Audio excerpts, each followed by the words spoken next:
Hi all, today's topic is the play Macbeth by William Shakespeare. Macbeth, one of Shakespeare's most famous tragedies, tells the story of a Scottish general's quest to become king and the consequences of the acts he commits in order to achieve his goal. Shakespeare wrote the play during the reign of King James I, who was a patron of Shakespeare's acting company, The King's Men.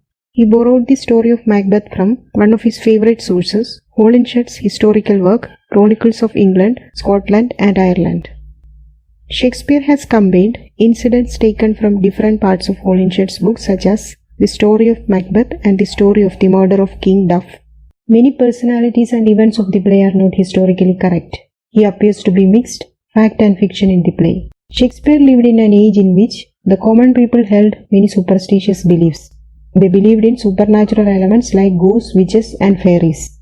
The king himself believed in witches. It is generally believed that Shakespeare wrote the play to impress the king. James I is also the king of Scotland. The play is set in Scotland. In the play, Macbeth's friend Bango is shown as a noble and loyal man resisting evil. In Holinshed's Chronicles, Bango is shown as exactly the opposite.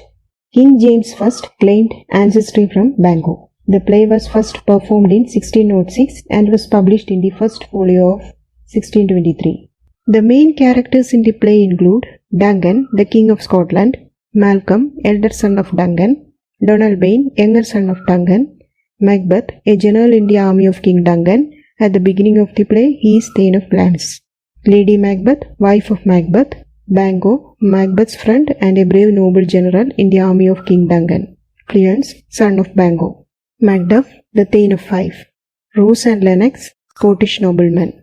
Three witches, three supernatural characters. They are called Weird Sisters. The witches establish the atmosphere of the play and their words are full of moral ambiguity. They act as a catalyst. In Macbeth, Shakespeare portrays a world of evils. He prepares the ground for its presentation from the very first scene of the play. The opening scene is very short, but it grabs the attention of the audience.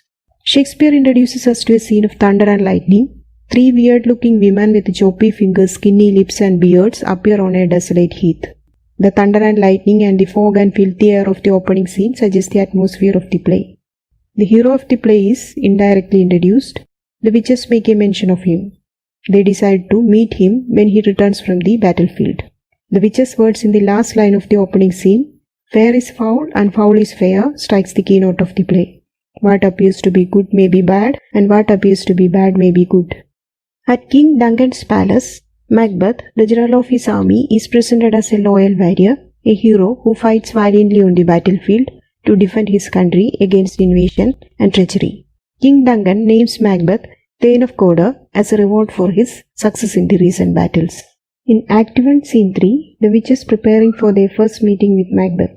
Macbeth and Bango, after a hard day's battle, are proceeding to the king's palace at Forres. As they are crossing a dark and lonely heath, they are suddenly greeted by three frightful witches. The generals are startled by the appearance of the witches. The first witch hails Macbeth as the Thane of Lance, the second witch calls him the Thane of Cawdor, and the third witch hails him as the future king. Then turning to Bango, the witches prophesy that Bango shall be the father of kings. The witches vanish when Macbeth questions them as to how he could be the Thane of Cawdor when already there is a nobleman with that title. Just then, a messenger from the king arrives to tell them that the traitorous Thane of Cawdor has been sentenced to death by the king and the title is now bestowed upon Macbeth. Stunned by this piece of information, Macbeth wonders whether the second prophecy of the witches would also be fulfilled. But Bango, who is not deceived by the words of the witches, warns Macbeth that the wicked creatures are not to be trusted and that they may be luring him into great evil. When they reach the palace, Duncan, the kind and gentle king, treats them with great courtesy and tells Macbeth that he intends to pay a visit to Macbeth Castle at Inverness. Duncan announces his elder son Malcolm as his successor. Macbeth writes to his wife telling her all that has happened. Lady Macbeth wishes to see her husband on the throne. She persuades Macbeth to kill the king. Macbeth hesitates to kill Duncan, who has come to his castle as a guest. Lady Macbeth teases Macbeth by telling him that he is a coward. Encouraged by his wife, Macbeth decides to kill the king. The dagger scene is one of the most important scenes in the play. This is the scene that precedes Duncan's murder. Macbeth is waiting for everybody to go to bed so that he can commit the murder. He waits for the sound of the bell, which is the signal for him to act. Then Macbeth sees a hallucination of the dagger with its handle pointed towards him. When he tries to get hold of the dagger, it vanishes into the air. This passage, also known as dagger speech, is one of the famous soliloquies in the play, which presents his inner conflict. At the end of this scene, Macbeth hears a ringing of bell, which is a signal from Lady Macbeth to commit the murder. Act 2, Scene 2 is the scene where King Duncan is murdered. The scene opens with Lady Macbeth anxiously waiting for Macbeth to complete the murder. Duncan's murder is never displayed on the stage, only events leading up to it and its aftermath. Macbeth comes from Duncan's chamber covered in blood. The bloody sight unnerves Macbeth that he forgets to leave the weapon in King's chamber. It is the fearless Lady Macbeth who keeps the blood-stained daggers near the guards who are asleep and smears their clothes with blood. Just then, there is a knocking at the gate is heard. Macduff and Lennox, two noble men of Scotland who have come to visit the king. The Potter scene, Act 2, Scene 3, provides a comic relief after a highly tragic scene. The sleepy drunken castle porter is awakened by the sound of knocking. He imagines that he is the porter at the hell gate. For him, those who knock at the gate are sinners coming to hell. The words of the drunken porter are charged with irony. He compares himself with the porter of Hellgate without knowing that the castle of Macbeth has been now turned into a hell due to the ghastly assassination of Duncan. The gloomy atmosphere of evil reaches its highest intensity in the scene in which Macbeth murders Duncan. The emotions of the audience are strung up to the highest point at this moment.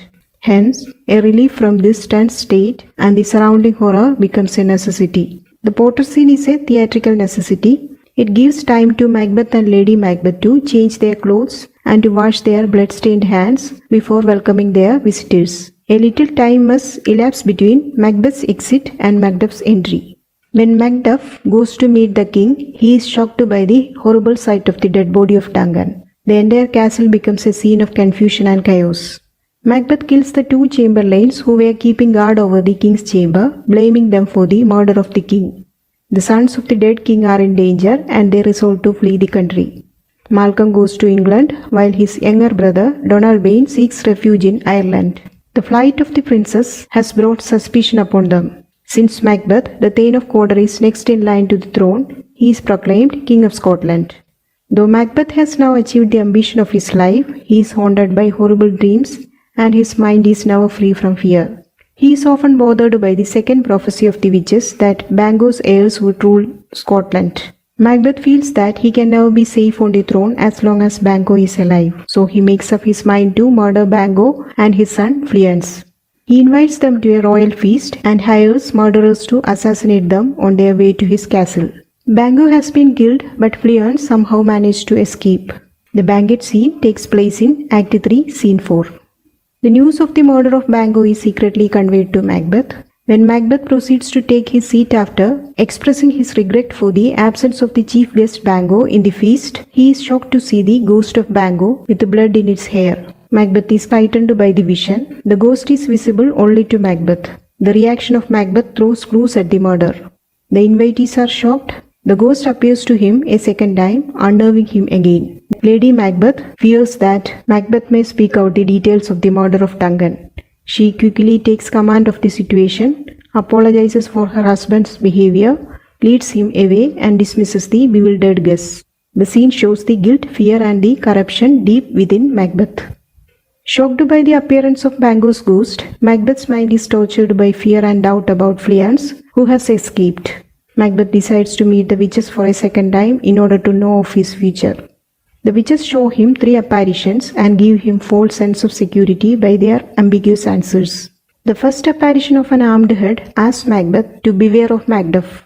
The second apparition of a bloody child tells him that he will never be harmed by anyone born of woman, and the third apparition of a crowned child assures him that he will not be conquered until Birnamwood comes to the Hill of Dunsannons. Macbeth is greatly relieved and feels secure. When he wants to know if Bango's children will ever reign over Scotland, the apparition disappears. Then the witches show him a vision of a long line of kings with the ghost of Banquo at the end. Macbeth realizes that the witches have betrayed him. Later, Macbeth learns that Macduff has gone to England to join with Malcolm. He sends murderers to Macduff's castle at Fife to slaughter his innocent children and helpless wife. Macduff reaches England, but Malcolm is unwilling to trust anyone from Scotland. After a prolonged conversation, Malcolm realizes that Macduff can be trusted. Just then, a messenger comes to inform Macduff that his family has been brutally murdered. Macduff resolves to take revenge on the tyrannical murderer Macbeth. Malcolm is also determined to avenge his father's murder. He reveals to Macduff the plans and the preparations he has made for the invasion of Scotland. Act 5 Scene 1 is the sleepwalking scene. The scene presents Lady Macbeth as a patient of somnambulism. Lady Macbeth, who initially was more assertive than her husband, has become consumed by guilt to the point of insanity. She begins to walk with a lighted candle and talk in her sleep and reenacts the horrible murder of Duncan. She imagines that her hands are still blood-stained and goes to wash them again and again. She talks of the murder of Macduff's wife, Banquo, and Duncan. According to her doctor, she is beyond cure. At the time of Duncan's murder, she said that a little water clears us of this deed. Now she laments that here is the smell of blood still. All the perfumes of Arabia will not sweeten this little hand. The scene portrays the terrible feeling of guilt experienced by Lady Macbeth. Macbeth learns that the English forces led by Malcolm gather near Birnam Wood. He decides to fight his enemies to the end.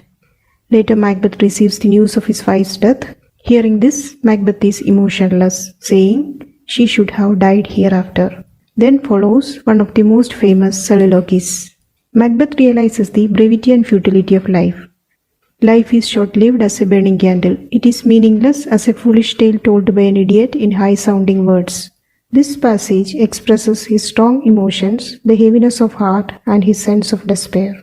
Shortly afterwards, he is told by the apparent movement of Birnam Wood towards Dunsinan's castle, which is actually Malcolm's soldiers having disguised themselves with the tree branches so as to conceal their real number as they approach the castle. When the army moves on, it appears as if the forest itself is moving. Macbeth rushes to the battlefield to fight against the vengeful Macduff. He boasts to Macduff that he cannot be killed by any man born of woman. Macduff replies that he had been ripped alive from his mother's womb.